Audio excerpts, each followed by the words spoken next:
excited to introduce another friend of mine, Hannon.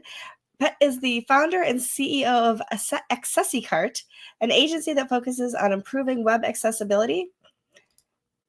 Just making sure I'm not muted because I've done that several times today. So let me go back to that. Sorry about that.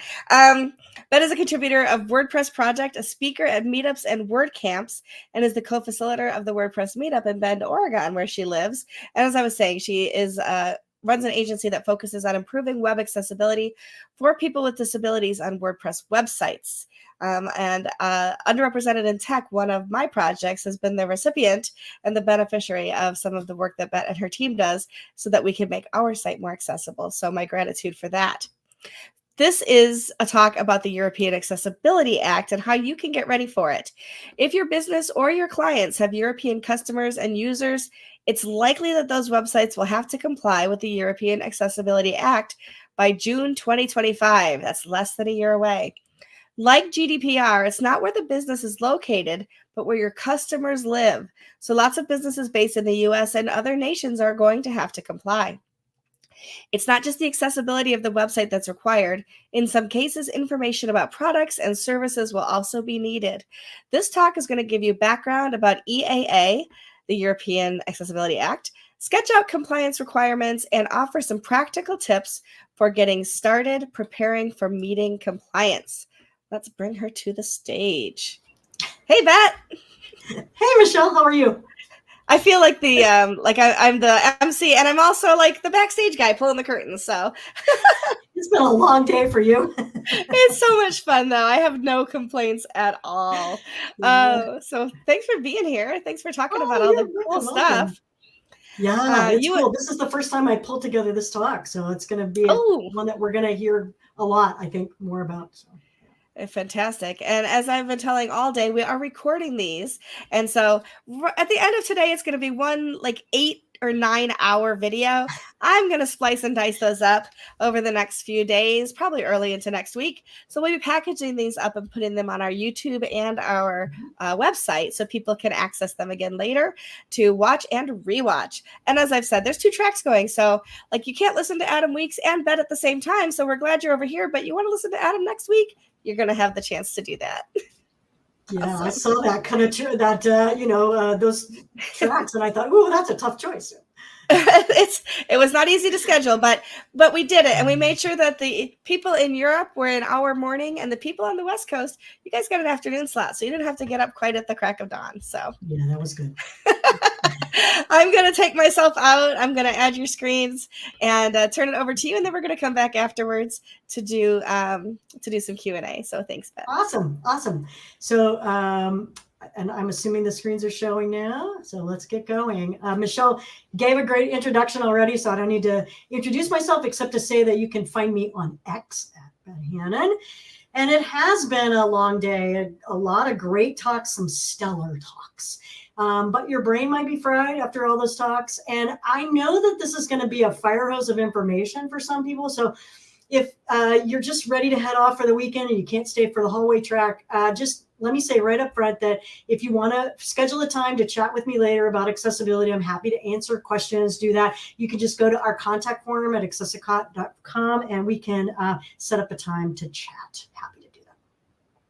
First, a little disclaimer that while we will be talking about laws and legal matters today, I am not an attorney, and you should definitely seek out the advice of your own attorney or encourage your clients to do that. And if you have questions about legal compliance, that is important.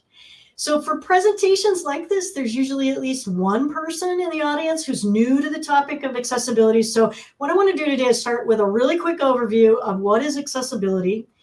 I think it's also helpful to give just a bit of context because a lot of folks are based here in the US with just a little 2-minute overview of the US legal landscape. And then let's dive into the meat of this talk, the European Accessibility Act, who it impacts, what needs to be done, and some resources for getting started. So let's make sure everybody's on the same page. You know, the very first step in addressing accessibility is to realize that not everybody uses websites in exactly the same way. So not only are people on different devices or different screen sizes and different lighting environments, some people are unable to use a mouse. Some people are unable to see the screen at all, or they might need the screen display magnified many times. Some people may not be able to see or either do the math for your CAPTCHA. So accessibility is really about thinking about the user experience of people who may have disabilities and making it possible for folks with disabilities to use your website. So this would include things like making sure your images have alt text descriptions on them. That's what gets read out loud to people who use screen readers. Both screen reader users and people with mobility impairments depend on keyboard navigation.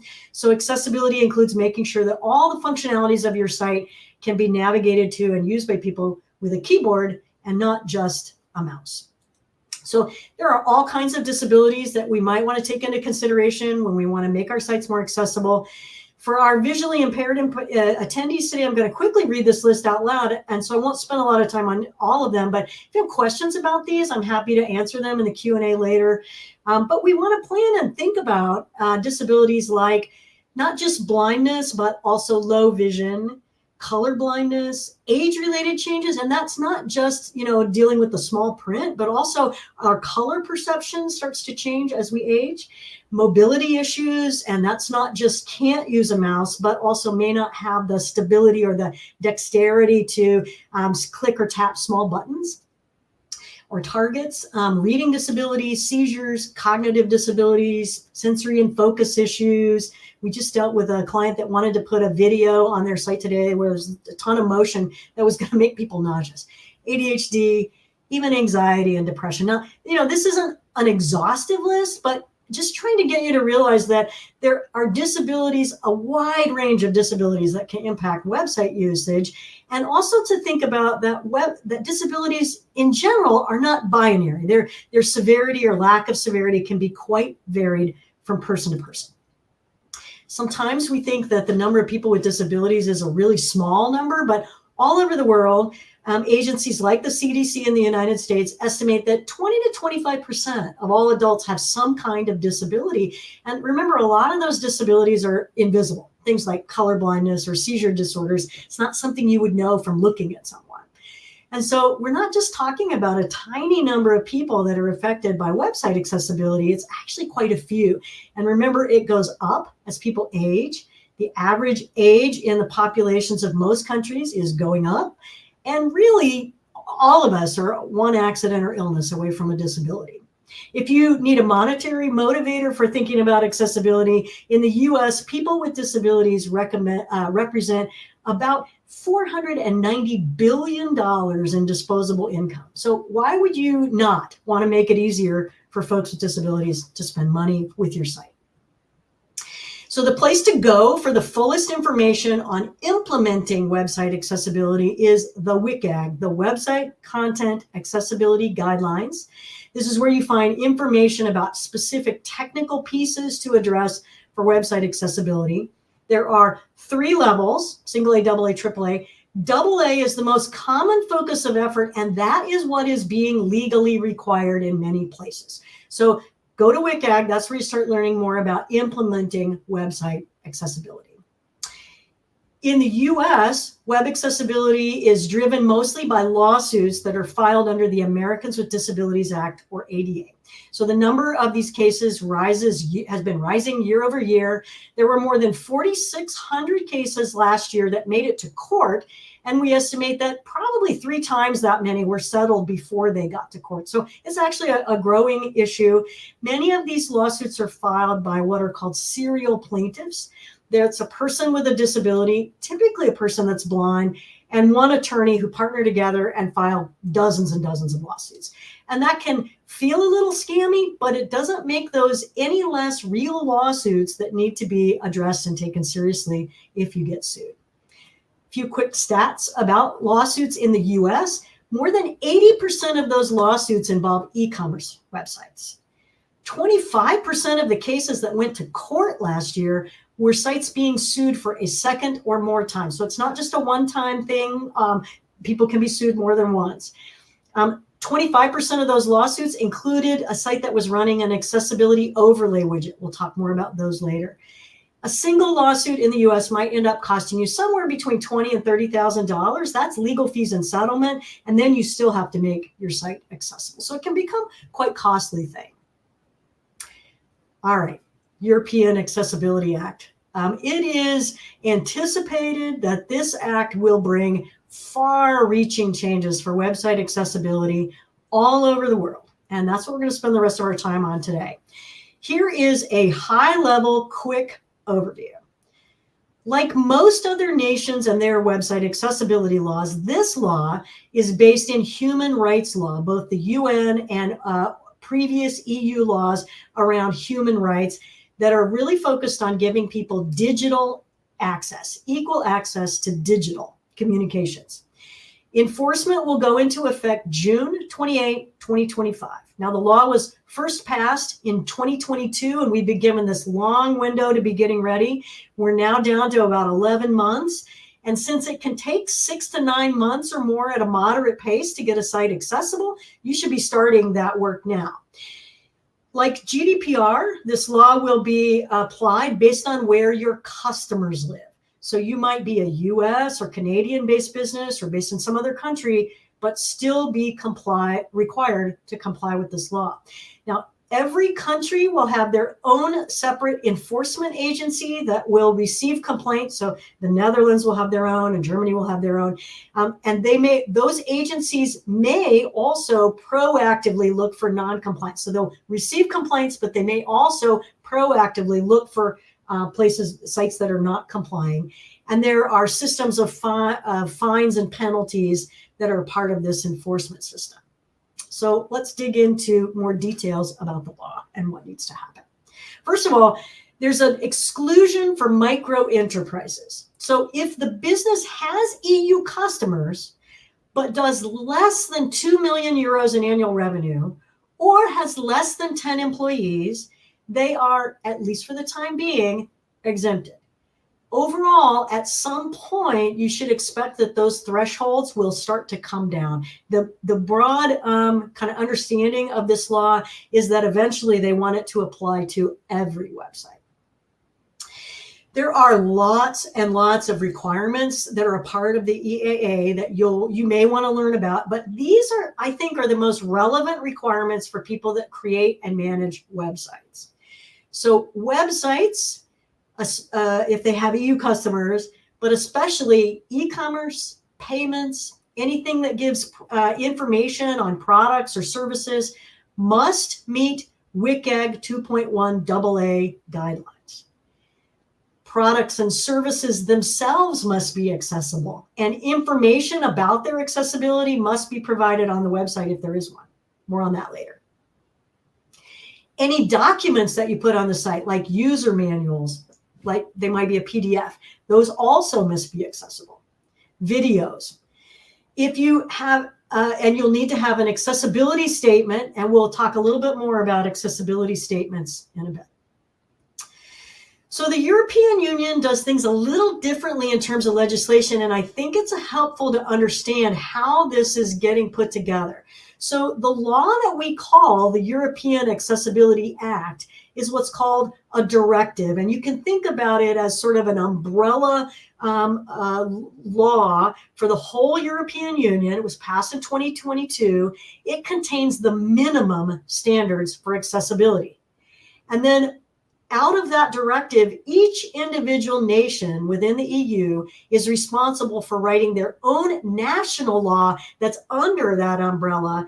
And each of those laws details whether they will make the law more strict. Remember, those initial pieces are the minimum. So some countries have made the law more strict. We'll talk a little more about that. How they will enforce the law and what the particular penalties are for breaking the law. So while all these national laws have been coming out over the past year, and some of them have only been coming out in the last few months, we've all been watching and waiting to see what the strictest interpretations will be, because that's probably what we will all need to follow. If you only sell your products to France, then you'll only need to pay attention to the French standards.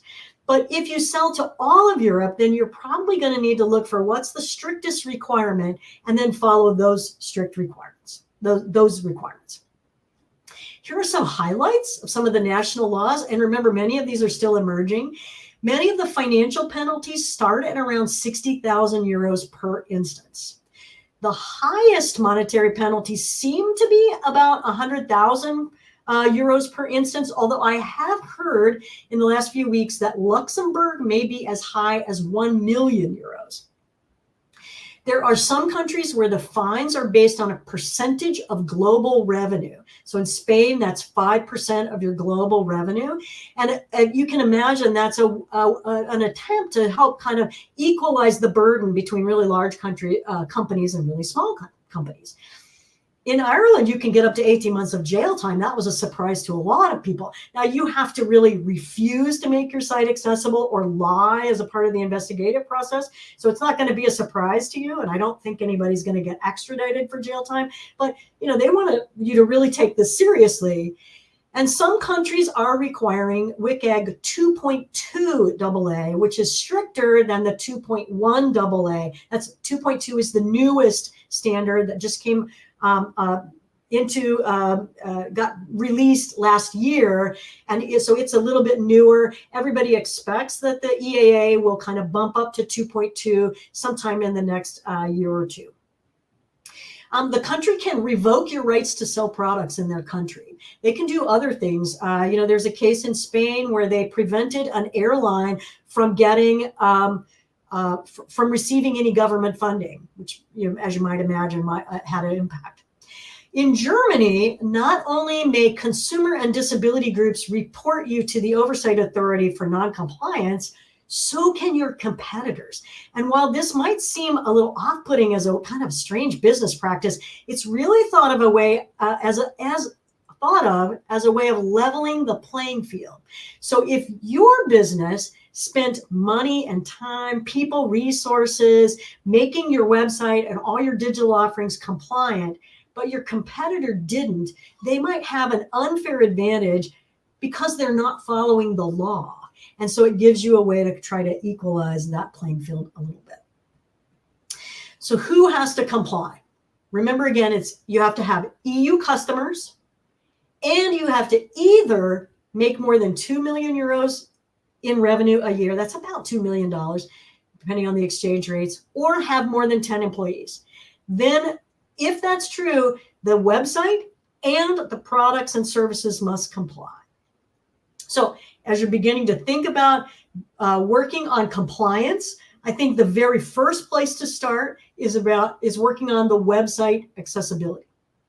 So I would suggest start with the easy to fix items. Things like alt text on the images, heading tags properly nested, color contrast at the proper ratios, link text that's not ambiguous. These 4 issues, that's a huge amount of the content issues that are on a lot of websites. So if you start to deal with those issues, that's a great place to get a good start on making the website more accessible. Also notice these are not particularly technical issues. These are things that a lot of your content people the site owners that are maybe not particularly technical can begin to work on. So starting with those easy to fix items is a great start.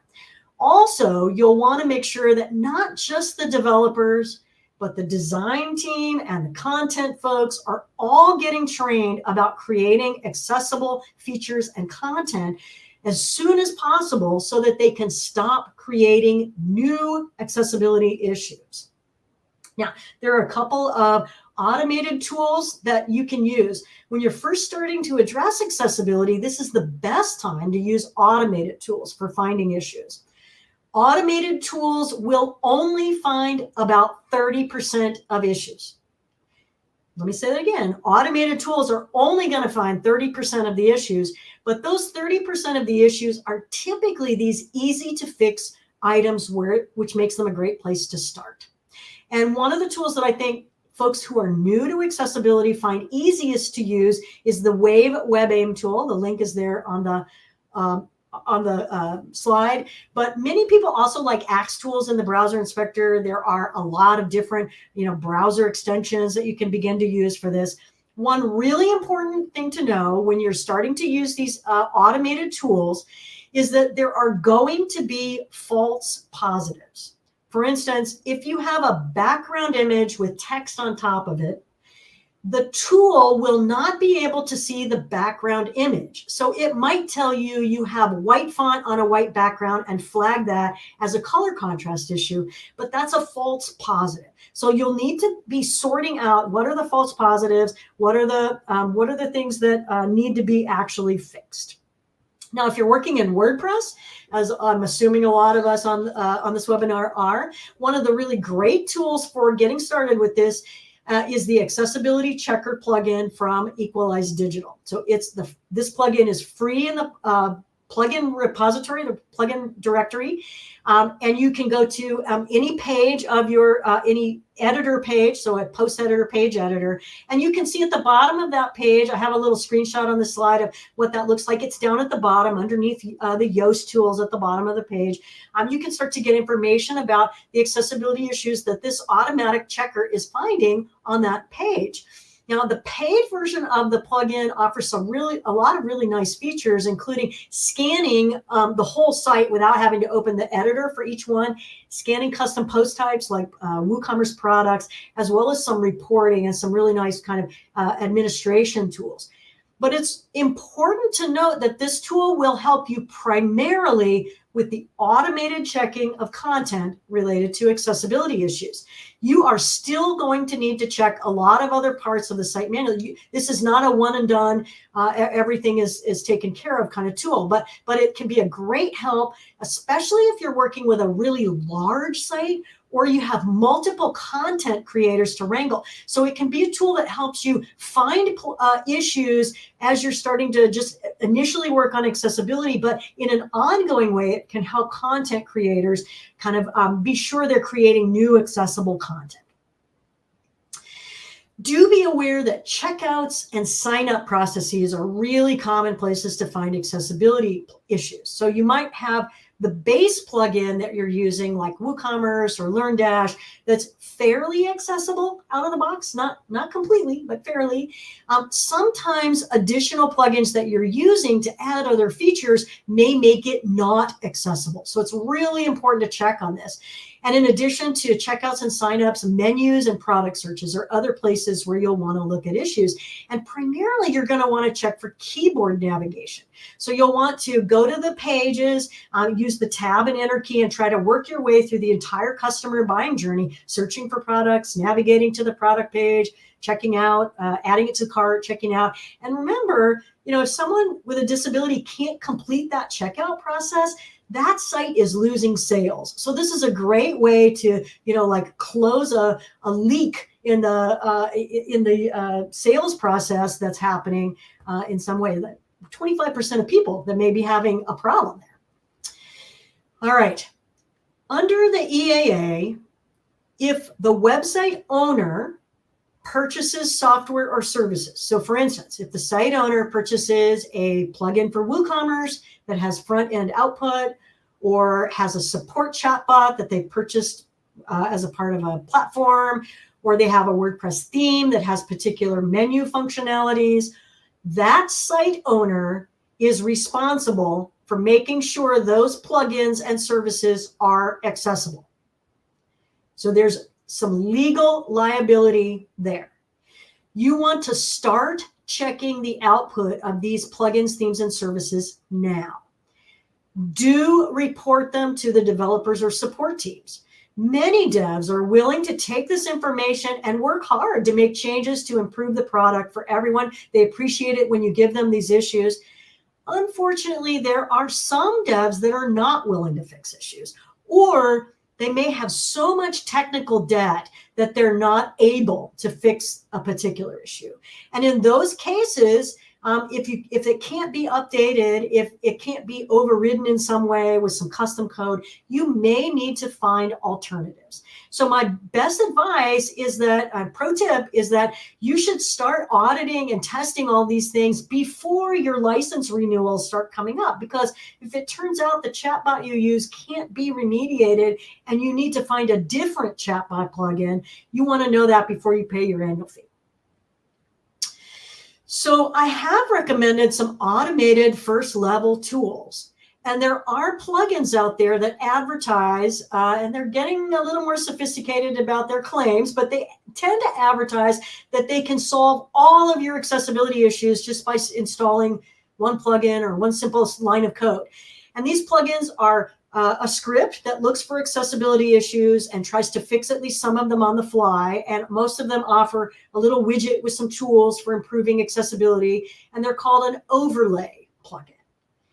It's important to know that, like all the other automated tools, these tools can only find and fix about 30% of issues. So for instance, these tools can't tell you whether your pages are keyboard navigatable. And this is a big accessibility issue. It's really not advised to use these tools, but because they have performance issues, among other things, right? But if you do use them, you need to be aware that you will have to do some additional work. Now, there are lots of reasons why these are not a great choice. You can read more about that at overlayfactsheet.com, but it includes the fact that they create more problems for people with disabilities. They may not be privacy compliant, and we're seeing increasing evidence that those serial lawsuit folks are targeting sites with overlays. So visit that website to learn a little bit more, but you also need to know in the context of this webinar that the EU Commission, now that's kind of like the overarching, I believe it would be equivalent to our Congress in the United States, has clearly stated that overlays will not meet compliance for the EAA without additional manual testing and remediation. I'm sorry, there are just no easy buttons here. So a couple of great resources for folks around WordPress kinds of things. One is there's a Facebook group for WordPress accessibility. It has a really long name, so I put the screenshot there. Facebook WordPress accessibility. Great folks there, a lot of helpful experts who can answer some one-off questions. Very great resource. And also on meetup.com, the WordPress accessibility meetup is a completely online meetup, meets twice a month, has amazing speakers, and in addition has a growing library of past presentations. So it's a great place to start learning more about accessibility, all completely free. Now, as you're working on accessibility, the basic kind of start outs that we've been talking is a lot of that can be do-it-yourself for the site owner, or at least done with someone that doesn't have a lot of accessibility experience. But at some point, you'll probably want to reach out to an accessibility professional for some help with manual testing, evaluating those false positives, and just be aware that, like SEO, anybody can hang out an accessibility shingle. So you want to ask some good questions, like whether they do manual testing, get a sample report, look and see whether they're doing manual testing, ask for references, those sorts of things. Just buyer beware in terms of getting professional help. Then as you're thinking about getting professional help, just be aware that there are a number of ways that help can be structured.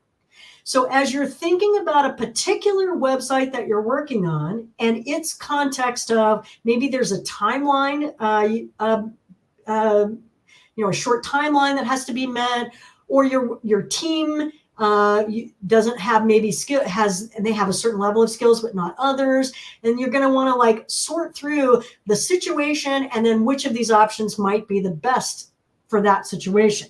So traditionally, folks have an audit done. This is testing around accessibility on the site, produces a report.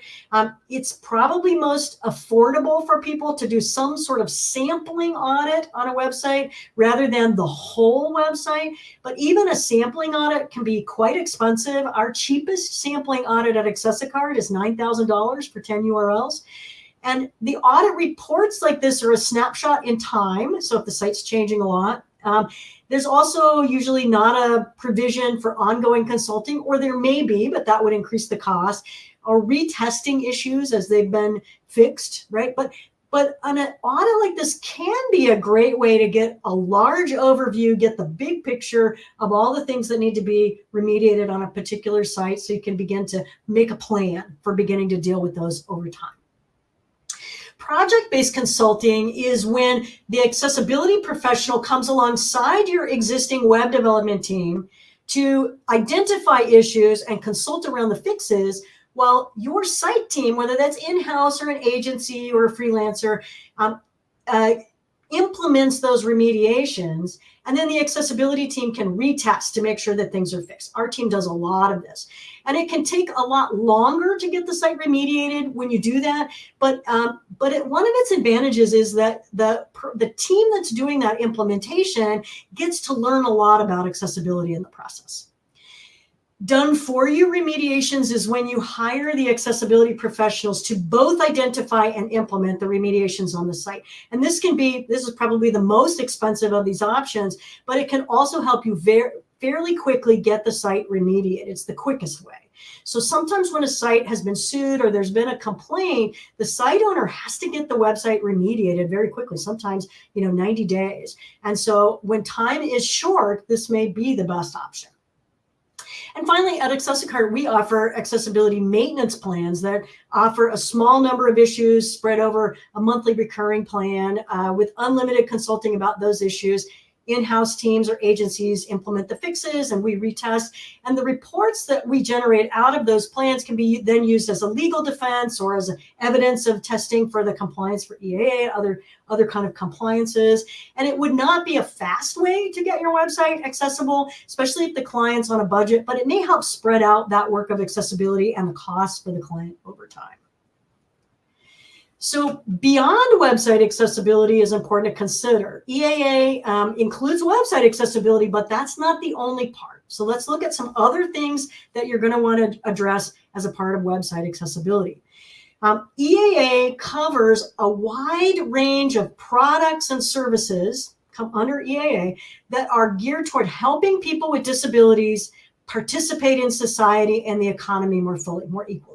So generally speaking, the products and services that are included under EAA have some sort of digital or ICT. ICT stands for information and computer technology, some sort of tech connection or element to them. So included products would be things like mobile phones, computers, check-in kiosks, ATM, banking-related interfaces, ebook readers, any services that have a digital kind of component to them in terms of reports or dashboards, that kind of stuff. So when if you have questions about whether a product or service needs to be made accessible, you need to contact an attorney or a specialist in EAA. And if you have products and services that are going to need to be made accessible, you're going to want to start working on that as soon as possible because it may take a bit too. I feel like I'm saying you need to start as soon as possible on all this, but it's true. We are kind of behind the gun for getting this all done. So let's briefly just talk through a few examples that might be relevant to folks in this webinar to kind of get a handle on this. So remember, the company will need to be making over 2 million euros in revenue per year or have over 10 employees for this to be applicable. But here's some examples. If a company sells air purifiers online, the air purifiers may not need any modifications. But if there's an included mobile app for controlling the air purifier, then that app would need to be made accessible. Right? So see the difference between the thing that's digital and online and the thing that's more of a just basic product. If the site is an LMS selling courses, all the content of the courses as well as the interface must all be accessible. So example, all the videos must have closed captions or transcripts. If you sell plugins to customers for money, that's a digital product. My take, and you should know that there's some kind of uncertainty about how all this will get applied, but here's my take. My take would be that your customers they are required by law to have the output of your plugin be accessible. So from that perspective, if you just look at it from that perspective, you don't have to make your site accessible, but you're probably going to lose the business from those folks. But also, some of those customers who buy your plugin may have disabilities and need accessible workflows in the dashboard. So yeah, that's a small population of people who are managing the back end of websites, but also have a disability. But there's a potential that a complaint could eventually get filed for you.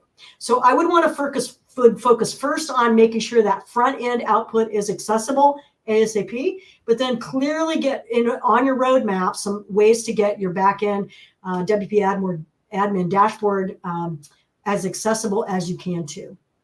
Here's another example. If a hosting company sells to hosting packages to EU customers, not just the portion of the website where the sign up happens, the marketing and the sign up happens, but also that dashboard interface that's used to manage the hosting account must be accessible. That's part of their product related to their service that they have to make accessible. So again, if you have questions about that, you probably want to be contacting an attorney to get some advice. Products and services should be accessible themselves, but then you have to put information about that accessibility in public places, typically on your website. And then for any product or service, customer support must be accessible. That's any product or service. Do be aware that chatbots are a really common place to have issues. So websites are required to have an accessibility statement under EAA. These are typically added to the footer of the website near the privacy policy. Here are some things that should go into that website. You should include the standard that that's the goal for the site. So WCAG 2.1 AA or 2.2 AA. A link to a recent independent accessibility testing. Now, first of all, this is the independent accessibility testing by a certified professional is being required in some countries. And we think that recent will probably mean within the last year. We don't know yet. We're waiting on how some of that's going to get interpreted.